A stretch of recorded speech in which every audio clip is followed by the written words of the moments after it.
Welcome back, Officers of the Republic. Is your Coruscant Underworld Police Chief APGAINS. We're going to talk about farming for the Executor. Lots of you guys are interested now that it's in the game. It's pretty hard to beat, and CG just said they're going to buff it so it will become unbeatable. As you can see, the Executor is so annoying that I'm starting to get literally uglier from the stress. So yeah, definitely a fantastic ship that you guys are going to want. Let's hop into the game real quick. I have the Executor requirements pulled up right here. Now, here's the thing about the Executor requirements. They're not that bad in a certain sense, from a certain point of view, as Anakin would say. From my point of view, the Executor requirements aren't the end of the world, but they're not the end of the world for later game players for this specific reason. The amounts of characters required, say, since we're considering this basically a galactic legend, is not super crazy. Vader, Relic 7...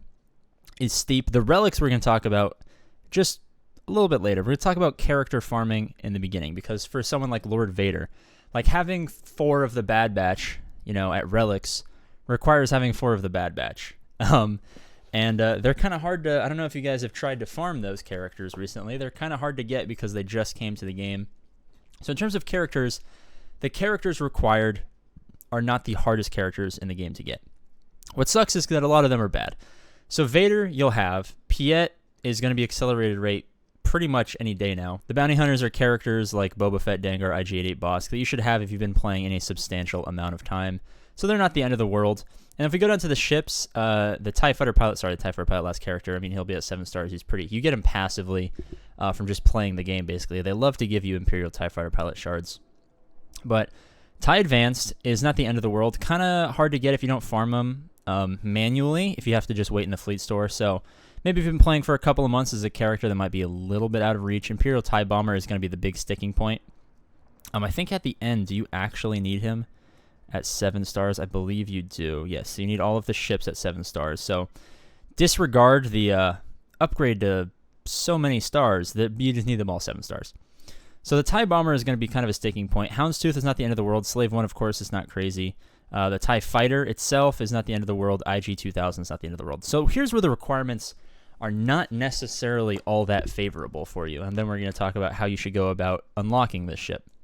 So if we scroll back up to the top, as you can see, the Relic requirements are quite steep. Relic 5, if you haven't been playing for years or you don't spend money, is pretty steep of a requirement in and of itself. Like, when Relic 5s were required and like a couple Relic 7s for the first Galactic Legends, we were all like, it's a little steep, Capital Games. Are you going to give us some relief? Maybe help us get Relic mats? And they said no.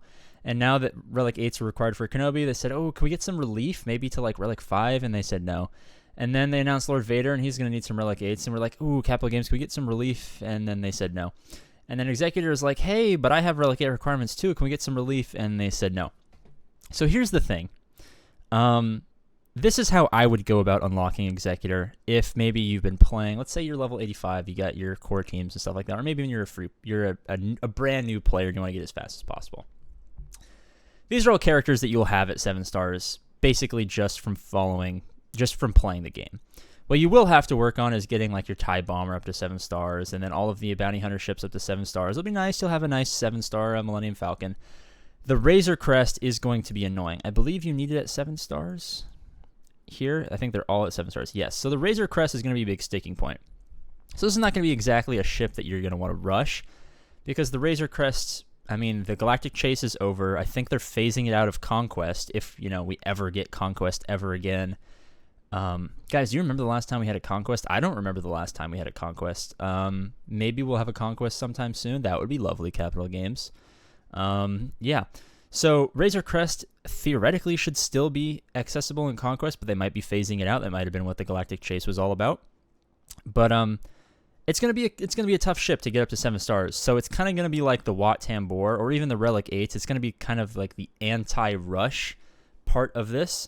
And yes, there is things like Relic 7s and Relic 8s which are very anti-rush. I mean, you could technically spend money for this, but it is quite hard to accrue this many Relic levels, and especially if you're rushing this, I mean, you're going to be getting dogged.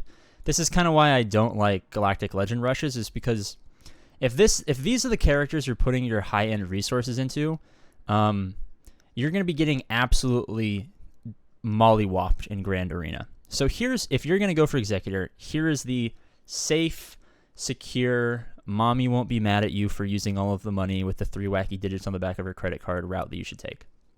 All these characters will be up at 7 stars. All these ships minus Razor Crest should be up at 7 stars relatively early if this is a route that you want to go down. Maybe characters like Vader, you bring up to Relic 3 if you're like sub 1.5. You're about 2, you bring up to 5. Maybe you're over 2.5, you bring up to 7, just because, you know, he has viability at those relics because the relics increase damage and stuff like that. Boss, you can consider relicking just because he's got a fantastic ship. Probably still the best ship in the game. These guys, I would leave at either Gear 11, Gear 12. But ideally, just get them up to Relic 0. Don't slap any relics on. You do not want your top-end GP to be determined by these terrible, terrible characters. So get them up there and then just hoard relic mats like nobody's business. You're going to be in a weird point where you're hoarding up gear to get these guys to 7 stars, and you're grinding through Conquest week in and week out. If we ever get Conquest again, Capital Games, give us Conquest, please. But you're basically going to be in a weird situation where if you start progressing really rapidly, you're going to get dogged in GAC. So what you're going to want to do is you're going to want to keep your top-end GP down, get these characters 7 stars, Relic 0 them, then start going on something else. Start working on something else while you're progressing towards that Razor Crest. You know, start unlocking your other teams. Start getting your Padmes, your CLSs, all your other teams. Maybe even start progressing towards Sith Eternal Emperor if that's your Galactic Legend of choice. Or maybe you've been playing for a while and you got Wat Tambor, you can go towards Kenobi. Or maybe you love spending money and you can go towards Vader, or you can go towards SWGOH. Just get your core teams together. Start building up a team. Find some other thing to occupy your time until you finally have a 7-star Razor Crest. Now, who knows? Maybe they'll allow us to buy the Razor Crest here in packs or something, and then if you guys are whales, you guys can go down that route.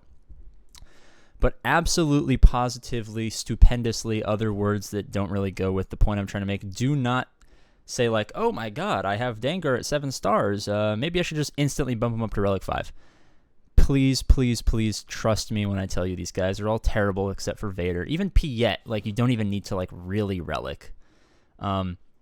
Keep these guys at Relic 0, Gear 12, hoard the gear, hoard the resources, fill out your roster in whatever way that you want to. Obviously, I'm going to tell you the best possible way to do that is the APGAINS approved farming strategy. Go to the SWGOH guides playlist on my YouTube channel to find that. You could do other lesser farming guides if you want, or just have fun, but the Razor Crest is going to be a time crunch. The Relic 8's the 2 Relic 8s are going to be time crunches, especially if you're a new account and you haven't been you don't have other stuff, other substance behind your account. You don't have, CPIT teams, or you haven't been playing long enough to where you're like 4 million GP and you're like, oh, maybe I should start progressing this direction. You could obviously, I think it's $100 per Relic 8. You could obviously do that. They don't bring out the Relic 8 packs very often, but that is technically a viable strategy if you guys, have money to burn. But these requirements are not all that steep, so go down a normal farming guide. Save up relic mats, keep your top end, keep your total GP super low. You don't need to Relic 7 every character. You don't need to Relic 7 your Darth Revan. You don't need to Relic 7 your Padme. Some characters do benefit from being Relic 3, Relic 5, Relic 7, and those are okay, like your Darth Vaders, your Anakins. Your Revans can be Relic 3 even if you want. Get your CLSs to Relic 0, keep your top-end GP down, do other stuff, have fun in the game, unlock other teams, and then just slowly start hoarding relic mats, basically. And then one day you're going to go in your SWGOH.gg and you'll be like, wow, I actually have enough relic mats and stuff like that. And then bada bing, bada boom, Relic 6, Relic 8, or Relic 7, Relic 8, Relic 8, Relic 5, Relic 5, Relic 5, Relic 5. You finally have your 7-star Razor Crest and boom, you're ready to go. This is not a character that I would suggest rushing, but these are definitely strategies that you should use to farm this, because this is an absolutely fantastic ship. All right, guys, thank you so much for watching. We're trying to get 10,000 subscribers by Halloween for a Slave Leia cosplay Halloween stream. If that's something you want to be a part of, hit that subscribe button. Maybe you just hate me so much because I'm the antithesis of everything that you love in this world, and your mother told you that I was Satan.